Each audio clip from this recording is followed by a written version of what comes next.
Out for another beautiful day. Day number 22, I believe, out of 30.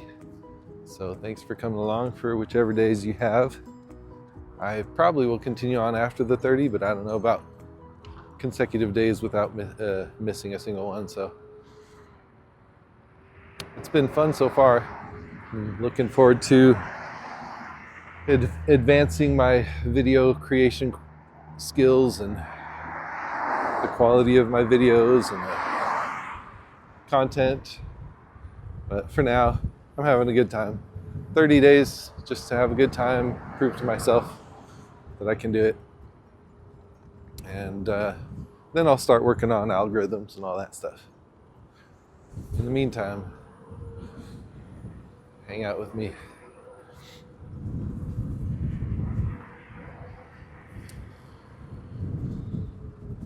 I grew up, like I mentioned earlier, in a religion, and I felt like most of the stuff I got from that religion was really good for my long-term growth benefit. And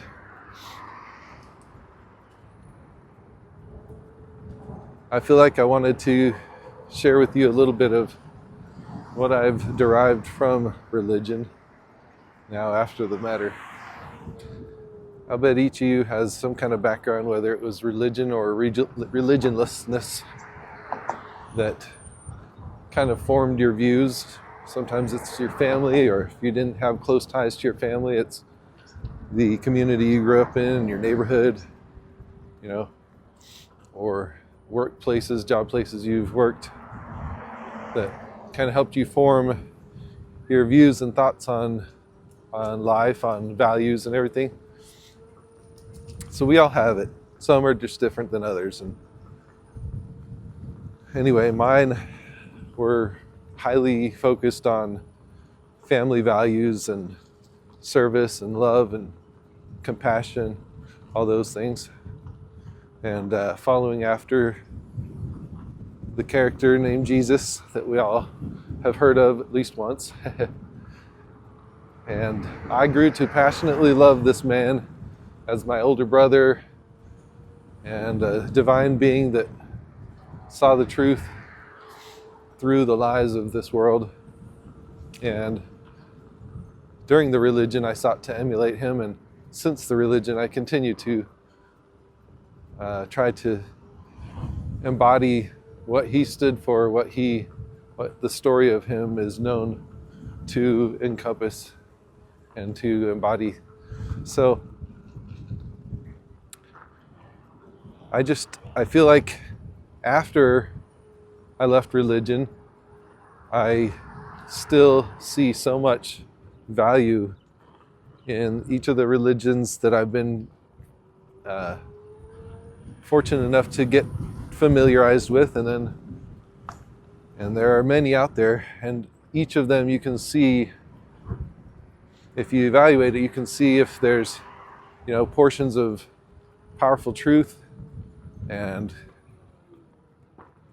honest care, genuine compassion from the leaders, from the members. And then you can also sometimes detect in them when there's some falsehoods or corruption, for money's sake or whatever. Different religions were formed for those reasons too. But as the beings that we are, responsible for our own spiritual maintenance, we are tasked with being discerning with the information we're given. So throughout our quests in life, including things like religion and schools and jobs and difficulties, catastrophes, blessings, all sorts.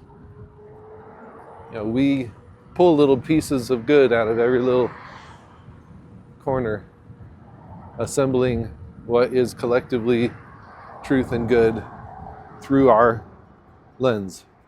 And our lens is valid and valuable, as I mentioned earlier. And so it's fascinating to see the difference of what each person brings to the table of life, to the collective of us. And being raised more religiously, more focused on that angle, and self-development, kindness for my fellow man, all that, I can see how some people definitely weren't raised with those same first priority attributes, but instead focused on developing other traits that I was a little weak on because I didn't. Such as, me personally, I never took the time to get sociable with people in high school. I kind of stuck to myself. I had a big family, so we kind of took care of each other. But, some people learn the art of the social skills way better than I did, because it's where they put their focus. And each person finds a place to put their focus. And so the way I see it is I can only learn as much as I can learn through my lens and through my small experience, unless I open to those of others, the experience that others have taken their years to collectively to collect. And so if I want to be a more empowered, more wise, knowledgeable version of myself, wouldn't it just make sense that I would want to learn from them? So, I figure so many people in the world to learn from, so many unique perspectives. Why wouldn't I? Look at this flag behind me, how huge that thing is. Wow. I'm going to get close to it so I can really see the size of it. I guess this is as close as I can get, but massive. I'm going to... Woo! Hold that thought. Dang, the ball. All right.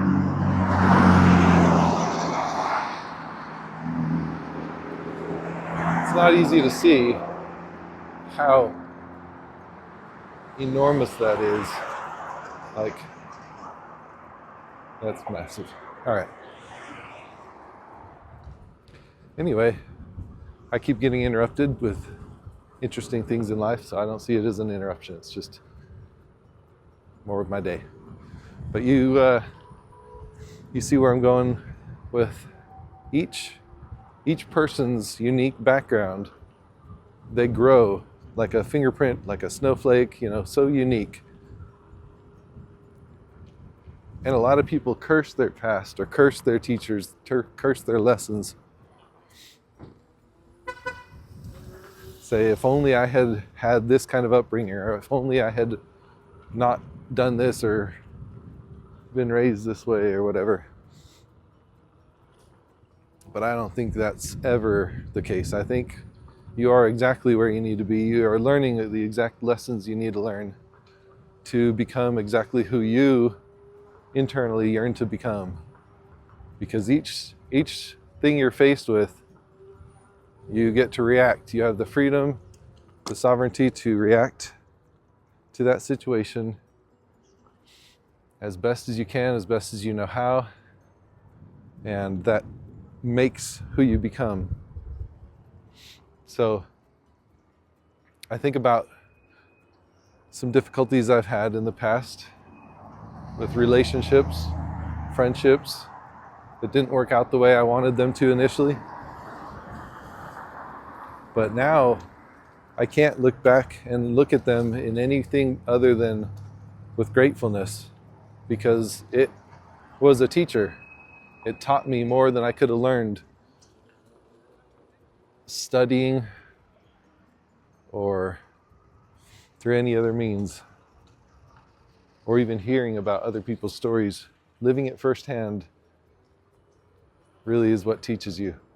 And so I'm grateful for everything that I've been through. I'm still going through learning processes, still occasionally seeing those tinges of my past come into kind of poke at me a bit, saying that, haha, you make mistakes too. And I'm like, I know, you got to keep me humble somehow, right? Honestly, as the more I grow to learn, I just feel so grateful for my life that I feel like I'm winning. I'm beating this game. But then I'm appreciative that little things here and there kick me back into shape so I can remain humble. Because, financially I'm not winning yet. But you know how if you get so far ahead in something, you can start feeling a little cocky. And, anytime I start to notice any sense of like feeling so powerful that I'm leaving everyone else behind, I get reminded that I'm still in this human experience and still going to make all the goofy little human mistakes. And I'm like, all right, thank you. Yep. Now I feel better. Because it does. It distances you when you start feeling like you've grown and learned so much. If you're in school, the kid that's super smart feels like, what am I doing here with all these dummies? Or the guys that have tons of money. They're like, you brokies. It's easy to feel ahead. And with everything I've gone through and the decisions I've made to focus on spiritual growth, I could tell that sometimes that happens where I start feeling like, man, I feel so far ahead. I want to help bring everybody else up with me. But it's not even about that, because each person has their own pace, and their own pace is the best pace that they could go right at this moment. So it's not even for me to preach. It's not for me to try to get them to see the way I see or do the things I do or like the things I like. That's what helped me open up to really see people right where they're at, for exactly who they are, love it and cherish it just the way it is. So I appreciate you coming along and listening to my spiels. These are things going around in my head that I sometimes get to talk with people about, but I want just people to know that there's such a beautiful angle to look at the world. From wherever you're at, you'll be able to turn your eyes in the direction of a little more unity, a little more cohesiveness with the rest of the people around us. And hate and fear will just start fizzling away and becoming a thing of the past. The more that we embody the love and witnessing of our fellow man. And in all the stuff I've learned, the more I grow to learn, it turns out the more I find that I have so much more to learn from each person, because I'm only good at the stuff that I personally honed in, but everyone else has been honing other stuff that has made them more powerful at this or that or the other. And so once I see it like that, I can't be arrogant anymore. And I just want to learn. I just want to learn more from those people. What amazing new stuff I can learn. So I'm curious to learn from you guys. Anybody that decides to throw in a comment, I'd love to hear your perspective and see your life. Love you.